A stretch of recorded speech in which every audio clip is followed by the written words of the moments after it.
We are now going to turn our attention for something else for which we are grateful, and that is the quiz. Every month, Kevin comes up with these unbelievably interesting and complex questions. We have no idea how much time he spends, but we're grateful for every moment. So, Kevin, we're going to turn it over to you to stump the chumps. Awesome. All right. Well, and Sarah, you're more than welcome to either watch them both struggle or join. It's up to you. Please join us in the struggle. Please join us in the struggle. This month it is canned goods because I Oh. thought, okay, there's so much. Even though Thanksgiving you think of like being very fresh, you think of the turkey, you think of all that. There's a lot of canned goods that are used. And also, I was thinking of the topic of like helping with hunger, and we oftentimes think of canned goods, as being something that we can donate. So I thought that'd be really great. So it's all about canned goods. So the first question, Gail Borden, founder of the Borden Dairy and inventor of condensed milk, is also famous for all of the following except one. So which of the following is not true about Gail Borden? One. Is Gail a man or a woman? It's a man. It's a man. Yeah. One, he was the original surveyor for the land that today is Galveston, Texas. B, he invented a meat biscuit that could be stored indefinitely and was used in several Arctic expeditions. C, he is related to the infamous axe killer Lizzie Borden. Or D, his original name for condensed milk was abbreviated milk. Galveston is too obvious. Galveston is too obvious, so it can't be Galveston. Okay. Lizzie Borden. Okay. Susan's locking in Lizzie Borden. I was going to go the same. I'm going to go abbreviated milk. Charlie is correct. He originally called it condensed milk. All the rest are true. He is very famous in Texas for being a surveyor. He started one of the state's first newspapers with his brother, and he was appointed the Republic of Texas Collector of Customs by Sam Houston.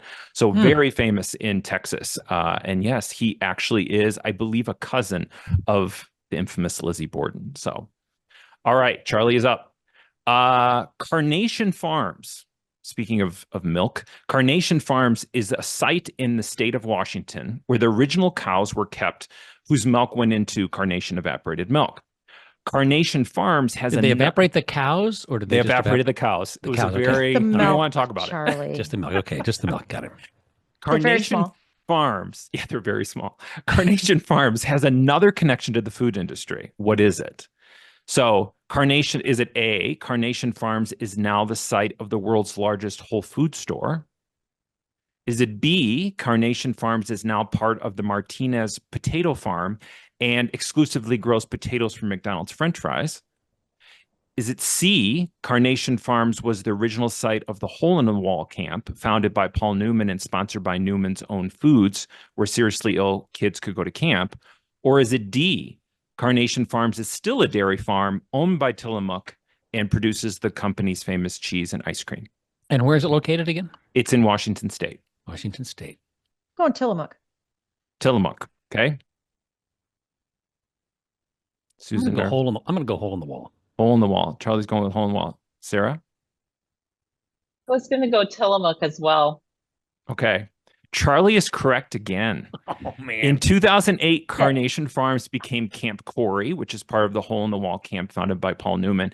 But then in 2016, Camp Corey moved from Carnation Farm to a property in Skagit County. So, but it was one of the original Hole in the Wall camps for kids. So, I knew it wasn't potatoes because I know who the exclusive supplier of potatoes is. There actually is, for a time, the Martinez family was a grower of McDonald's French fries potatoes. Yeah. But yeah, I feel like I should just pack up and go home. There's still time to catch up. That was just number 2. Darts at the wall, baby. Darts at the wall. We used to have a potato tracker called Potato Track. One of my favorite MPD products. Called what? Called what? Potato what? Potato Track. Potato We're very Track? good at naming, branding. Yeah, Potato Track. Was Mr. Potato Head on that group or not? Do we know?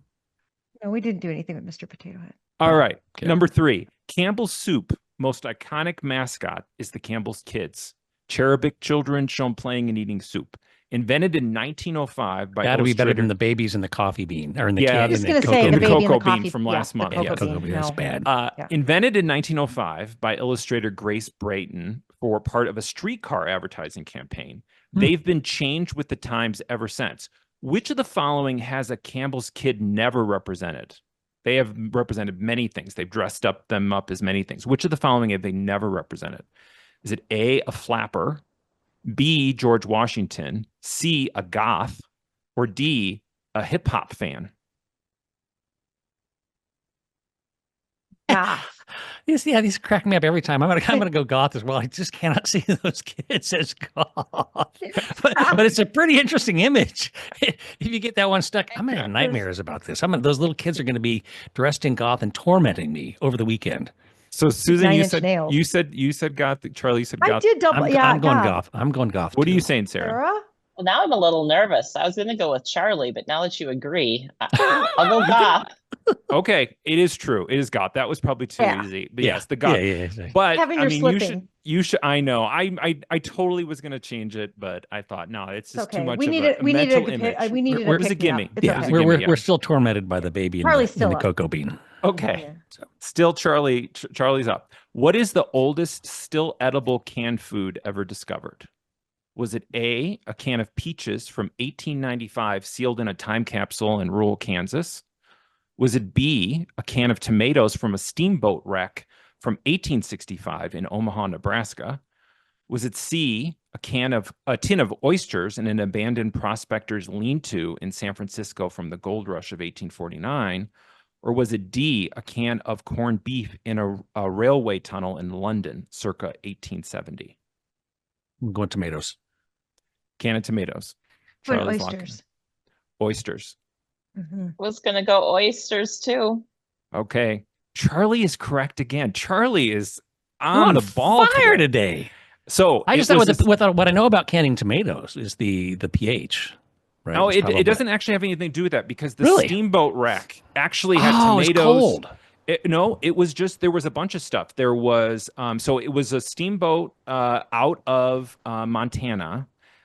Fort Benton, Montana. It was destined. Excuse me. It was destined for the Fort Benton, Montana, down the Missouri River.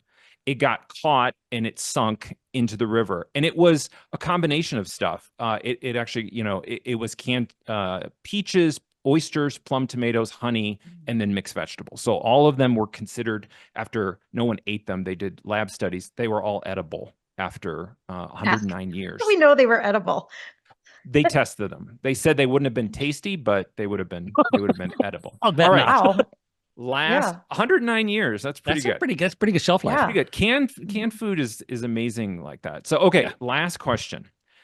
In 1996, what caused Chef Boyardee to become the only brand to ever request to be removed from an episode of Seinfeld? It's the only brand ever to be to request to have their name pulled from a Seinfeld episode. Sorry. Okay, you already know the answer? Okay, you can. Okay. We'll see if I do. I don't know. Okay. A, in the episode The Rye, Kramer operates a hansom cab and feeds the horses Chef Boyardee, causing them to have frequent and foul flatulence. Was it B, in the episode The Yada Yada, Elaine finds out her grandmother actually dated Chef Boyardee and she might be an illegitimate heir to the canned pasta fortune? Oh my God. Was it C, in the episode The Soulmate, Jerry thinks he finds a toenail in his can of Chef Boyardee? Was it D, in the episode The Package, George loses his new girlfriend because he serves her Chef Boyardee on their first date? I'm going to recuse myself. I'm going horses. Well, no, don't recuse yourself. Jump in. I know the answer. Well, that's fine. Well, then that's perfect. Be last because you'll I get it don't want right. to give Charlie a leg up. No, you don't. I said horses. So Charlie said horses. Sarah, what do you, ahead. Sarah? I was going to go with toenail. Toenails. C. Susan, Horses. You're not influencing anyone now. What's your Horses? Horses. Yeah. You are correct. Yeah. It is horses. The writers changed the name to Beefarino after Chef Boyardee complained, which undoubtedly so. I mean, the toenail would have been worse, but it was gross. Yes. It was gross. My husband is going to be so excited that you worked a Seinfeld, and this is one of his favorite ones besides the one where Costanza said he was an architect and he wasn't. Oh yes, yeah. Because everybody wants to be an architect. My hususband's an architect, Sarah. That's true. Haven't watched. They think it's way sexier than it really is in reality, but not that. Yeah. All right. The walk-in closet joke fell kind of flat, but that's okay.